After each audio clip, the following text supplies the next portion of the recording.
சமூக நீதி ஆயுதத்தால் விரட்டி அடித்தோம்.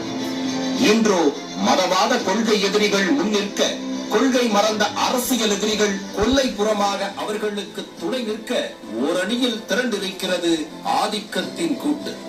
ஆகப்பெரும் தலைவர்களை கண்ட கட்சியெல்லாம் நேரடி கூட்டணியில் கரைந்து நிற்க, மக்களை பிளவுபடுத்தலாம், மதங்களை அரசியலாக்கலாம் என வெறுப்பை தொழிலாக்கி தமிழ் நிலத்தை அலர்ஜியாக கொண்டு அதிகாரம் புரிகிறது ஒரு சக்தி.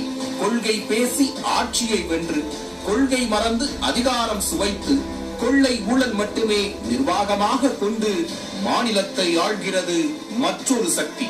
நீட் முதல் நிதி ஆயோக் வரை சமரசம் செய்து, கச்சத்தீவு முதல் கட்சி கொள்கை வரை தாரை வார்த்து, விவசாயிகள் போராட்டம் முதல் காவல் நிலைய மரணங்கள் வரை சர்வாதிகாரம் புரிந்து, வக்பு திருத்த சட்டத்திற்கு எதிராக கேரளாவை போல் அரசு சார்பில் வழக்கு தொடுக்காமல் அமைதி காத்து, ஒன்றிய ஆதிக்கத்தை மறைமுகமாக முன்னெடுத்து வருபவர்கள் மறந்தார்கள் இந்த மண்ணையும் மக்களையும்.